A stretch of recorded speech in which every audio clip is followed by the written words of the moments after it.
이 하박국 선지자는 조용한 선지자는 아니었습니다. 굉장히 말이 많은 선지자였는데 그 말이 많다고 하는 것은 쓸데없는 말이 많다는 것이 아니라 질문을 많이 하는 선지자였습니다.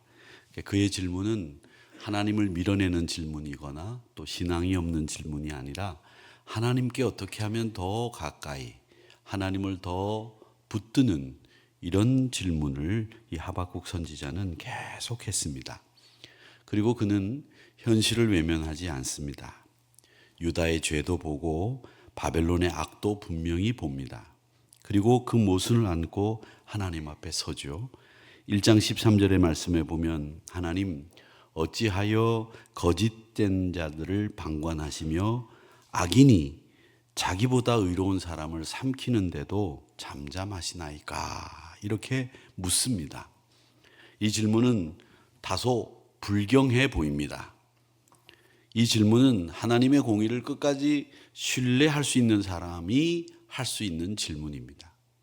하나님이 결국은 이 모든 것들을 선한 의인으로 말미암아 다시 세우는 역사가 일어날 거다라고 하는 신뢰가 있기 때문에 이런 질문을 하나님 앞에 던지는 겁니다. 오늘 밤에도 우리가 이해되지 않는 일들을 안고 이 자리에 나오신 분들도 계실 겁니다.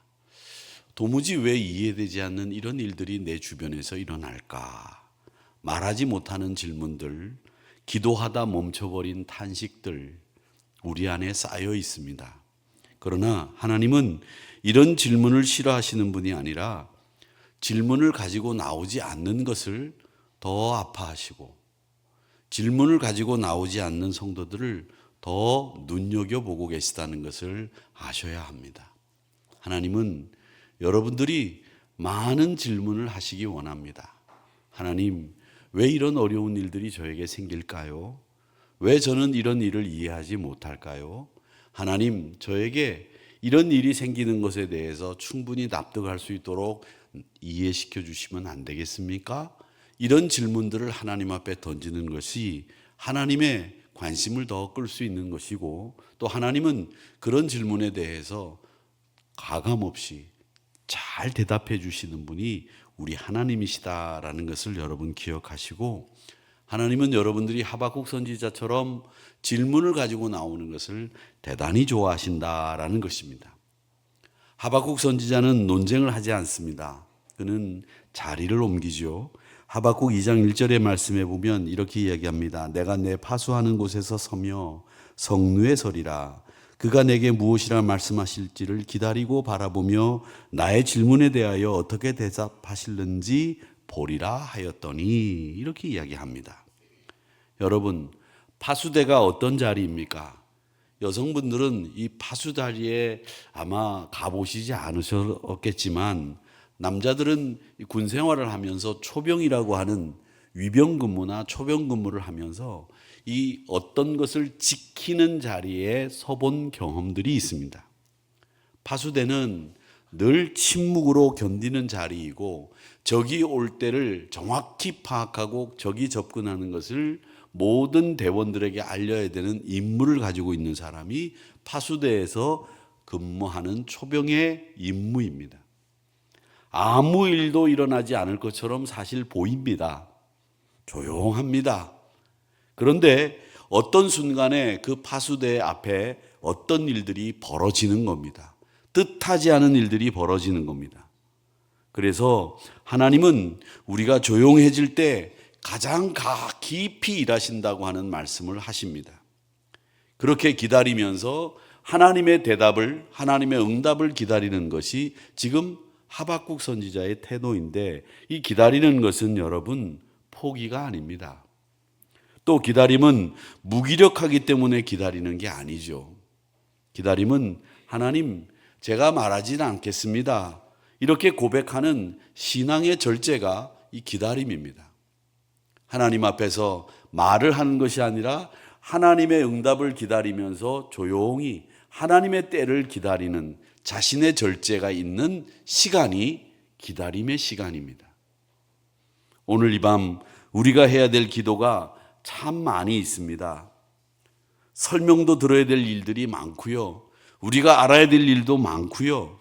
또 해명해야 되고 하고 싶은 이야기들도 참 많이 있습니다. 그런데 여러분, 그런 말을 많이 하는 것보다 사실은 그냥 파수대에 서 있어서 하나님의 응답을 기다리고 또 위험을 감지하고 우리 성도들에게 그 위험을 알려줄 수 있는 그 자리를 지키는 것이 믿음일 수도 있습니다. 그게 더 큰 믿음일 수 있다는 겁니다. 우리가 많이 아는 거 좋습니다. 우리가 상황을 다 이해하고 있는 거 좋습니다. 그러나 그 상황을 이해하고 많이 아는 것은 잘하고 있지만 영적인 침투 앞에서 우리 성도들에게 그 영적인 침투를 알려주고 대비시켜주는 일을 하지 못하면 사실은 파수대에 서 있는 초병의 임무를 감당하지 못한 꼴이 되는 겁니다. 그렇기 때문에 우리는 하나님의 응답을 기다리는 많은 성도들에게 기다릴 수 있도록 안전한 여건을 만들어주는 일, 이 일이 참으로 소중한 일이다라는 것을 여러분 꼭 기억하시기를 바랍니다. 근데 하나님의 응답은 상황의 설명이 아니고 하나님의 응답은 항상 보면 우리가 살고 있는 이 삶의 방식을 바꾸라고 하는 응답이 참 많이 있다는 것을 여러분 아셔야 됩니다. 네 삶의 방향을 바꿔, 네 삶의 방식을 바꿔야 돼. 이런 응답이 참 많다는 거죠. 기대했던 해설은 없고 기대했던 우리의 원하는 대답이 없는 경우들이 참 많다는 겁니다. 하박국 2장 4절 유명한 말씀이죠. 의인은 그의 믿음으로 말미암아 살리라 라는 말씀이요. 로마서 1장 8절에 인용되어서 로마서에도 가장 큰 주제가 이 하박국 2장 4절의 말씀이고 마틴 루터가 비텐베르크 성문에다가 95개조의 반박문을 붙일 때 그에게 있어서 가장 중요한 모토 중에 하나가 바로 의인은 믿음으로 말미암아 산다라고 하는 것이었습니다. 이 말씀은 언제 시간이 지나고 나면 좋아질 거다라는 말씀이 아닙니다. 지금 이 시간을 우리가 어떻게 살아내야 되느냐라고 하는 것에 대한 하나님의 응답이 바로 의인은 믿음으로 말미암아 산다는 겁니다. 믿음을 헬라어로 뭐라고 하느냐면 에무나라고 합니다. 이 에무나라고 하는 말은 무슨 말이냐면 신실함, 견디는 것, 끝까지 하나님 편에 서 있는 태도를 에무나, 믿음이라고 이야기를 하는 겁니다. 피스투스라고 하는 말도 있지만 이 에무나라고 하는 말은 문제를 해결하는 열쇠가 아니라 문제가 해결되지 않아도 하나님 편에 서는 것이 믿음이라고 하는 겁니다. 우리 문제가 다 해결되면 얼마나 좋겠습니까? 그런데 그 문제는 그대로 있어요. 그런데 그 문제가 그대로 있어도 우리는 늘 하나님 편에 섭니다. 그 문제를 가지고 하나님 앞에 나아가는 것이 믿음이라고 하는 거죠. 문제 해결되어서 하나님 앞에 갑니까? 아닙니다. 문제가 해결되지 않아도 눈물을 흘리면서 하나님 앞에 서서 하나님 편에 서는 것이 그게 믿음의 사람의 모습이라는 거예요. 그래서 히브리서 기자는 이렇게 얘기합니다. 너희에게 인내가 필요합니다. 하나님의 뜻을 행한 후에 약속하신 것을 받기 위해서 여러분들에게 인내가 필요합니다라고 히브리서 10장 36절에서 말씀하고 있습니다. 인내가 필요합니다. 하나님이 하나님의 뜻을 행한 후에 약속하신 것을 우리에게 주시기 위해서 우리에게 꼭 보는 것이 하나 있는데 그게 바로 견디느냐, 견디지 않느냐, 이걸 하나님은 늘 보신다는 거예요. 우리가 인내하는지를 보신다는 거죠. 여러분 견디셔야 됩니다. 힘드셔도 견디셔야 됩니다. 군대 들어간 남자들 이야기를 제가 오늘 많이 하는데 군대에 들어가면 제가 이 세상에서 정말 예수 믿으면서 실망하지 않고 절망하지 않으려고 노력을 많이 했는데 제가 정말 한번 절망했던 적이 있습니다. 그때 그 절망이 얼마나 컸는지 지금도 기억이 납니다. 논산훈련소에 첫날 들어갔습니다. 논산훈련소에 들어가서 그 연무대에 이제 들어가가지고 이제 훈련을 이제 받으려고 들어갔는데 들어갔더니 제일 먼저 시키는 게 그때도 아파트라는 노래가 있었어요. 윤수일 씨의.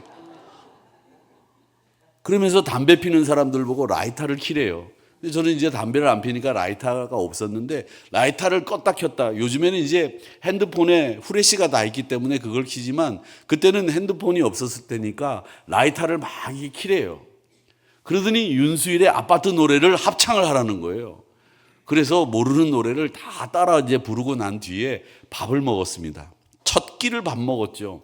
사복을 입고 아직 군복을 지급하지 않은 그때 첫 끼를 밥을 먹고 난 뒤에 이제 잠밥을 처리하기 위해서 잠밥통에 가서 이제 먹은 거를 다 털어내는데 대부분 첫날 첫 끼 이 군대식 밥을 먹으면 다 거의 못 먹습니다. 그래서 다 이렇게 많이 남기고 털어내는데 거기에 기관병이라고 하는 이미 군 생활을 오래 한 그 잠밥 처리를 하는 사병이 앉아 탁 서가지고 야, 니들 오늘 입대했냐? 이러는 거예요. 그래서 예, 오늘 입대했습니다. 그게 7월 4일입니다. 제가 지금도 잊어버리지 않는 날짜. 7월 4일 저녁입니다. 그 저녁 식사를 먹고 짬밥통에 털어놓고 난 뒤에 돌아서는데 야, 니네 제대가 언제냐? 아니, 오늘 들어와서 첫날 첫 끼 저녁 식사를 먹었는데 저에게 제대가 언제냐? 그 말을 듣는 순간에 다리에 힘이 쫙 풀리면서 식은땀이 쫙 나더라고요. 야, 어떻게 오늘 들어와서 첫 끼를 먹은 장정님, 병도 아니고 장정이라고 부르는 그 사람에게 니네 제대가 언제냐? 이렇게 물어보는 그 질문은 정말 잔혹하기 그지없는 질문이었습니다. 저는 그때 야, 이거 참 큰일 났다 이런 생각을 했는데 그때 또 위로가 되는 말씀을 어떤 말을 하는 친구가 하나 있었습니다. 국방부 시계는 그래도 돌아간다 라는 말이었습니다. 그 말이 얼마나 위로가 되고 참 위안이 되던지 그래 우리가 거꾸로 서 있어도 국방부 시계는 돌아간다 그런 얘기를 하면서 견뎠습니다. 여러분 그렇습니다. 똑같은 상황에서 국방부 시계가 돌아간다는 말을 듣는 순간에 시간이 빨리 가는 것 아닙니다. 제대가 언제냐고 첫 끼를 먹은 그 장정에게 물어보는 질문 앞에 절망하는 것이 상황이 바뀐 게 아닙니다. 그런데 우리의 생각의 틀이 바뀐 거예요. 그래, 내가 견디면 제대하는 날이 온다 라고 하는 생각을 갖는 순간에 할만하겠다라는 생각이 들더라고요. 그러니까 여러분, 문제는 뭐냐면 환경은 바뀌지 않습니다. 환경은 변하지 않습니다. 그런데 환경의 변화가 아니라 우리가 해석하는 것을 어떻게 해석하느냐가 참 중요하다는 겁니다. 내 입장에서 해석하느냐, 하나님 시선에서 해석을 하느냐, 이 차이가 여러분의 생각을 바꿔놓는 거예요. 그렇기 때문에 여러분, 우리에게 무너지지 않는 은혜가 있습니다. 나는 하나님의 시각으로 해석을 하고 바라보겠습니다 라고 하는 여러분의 신앙적인 해석의 태도가 견딜 수 있도록 만들어 드린다라는 거죠. 견디십시오. 여러분들을 위해서 기도하는 기도자들이 있고요. 옆에서 격려하는 성도들이 있고요. 우리가 함께하고 있지 않습니까? 우리가 뭐 때문에 함께 모이고 뭐 때문에 함께 신앙생활을 합니까? 이유는 서로를 격려하고 서로를 멸려하고 서로를 위해서 기도하면서 같이 하나님 나라 갈 수 있을 때까지 달려가기 위해서 우리가 같이 신앙생활을 하는 거예요. 그렇기 때문에 우리는 무너지지 않는 은혜와 하나님의 시선으로 상황을 해석하는 눈과 그리고 하나님께서 견디는 것을 보고 있다는 사실을 기억하시면서 인내가 필요하다는 것, 약속을 받기 위해서 인내가 필요하다는 것을 여러분 꼭 기억하시기를 바랍니다. 이 하박국의 마지막 설명은 이 굉장히 우리에게 잘 알려져 있는 이 3장 17절의 말씀이죠. 비록 무화과 나무가 무성하지 못하며 포도나무에 열매가 없고 나로 인하여 여호와로 말미암아 나로 여호와로 말미암아 즐거워하며 나의 구원의 하나님으로 말미암아 기뻐하겠다고 하는 이 17절의 말씀은 이 하박국 선지자가 하나님 앞에 찬양하는 내용이에요. 그러니까 자기의 상황이 지금까지는 자기의 눈으로 보던 것을 하나님의 눈으로 보게 됐고, 견디지도 못하던 그 사람이 견디는 사람이 됐고, 또 하나님께서 나에게 분명히 약속하신 것을 주신다고 하는 확신이 드는 순간에 지금 우리 상황은 변하지 않았어요. 무화과 나무 아직도 무성하지 못합니다. 포도나무 열매 없습니다.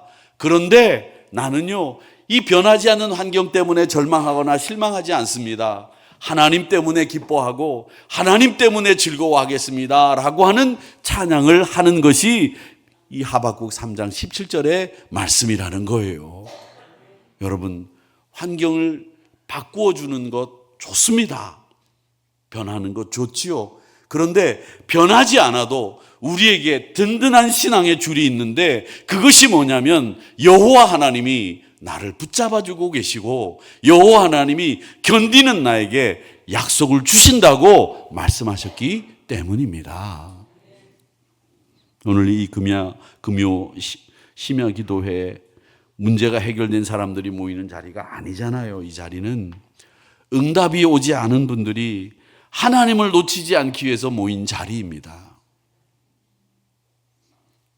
이 시간 하나님, 그래도 하나님을 택하겠습니다. 그래도 나는 하나님 편에 서겠습니다. 이 마음을 가지고 오신 분들이 여러분들인 줄 믿습니다. 혹 오늘 기도하다가 지치신 분들이 계신가요? 아무 말도 나오지 않죠. 괜찮습니다. 여러분, 뭐 다른 사람들이 소리내서 막 기도해도 나는 소리가 나오질 않아. 조용하게 기도하셔도 좋습니다. 시편 62편 5절의 말씀처럼 내 영혼아 잠잠히 하나님만 바라라. 그 마음으로 여러분들이 기도의 자리를 지키시면 하나님이 여러분의 기도를 들으시는 거예요.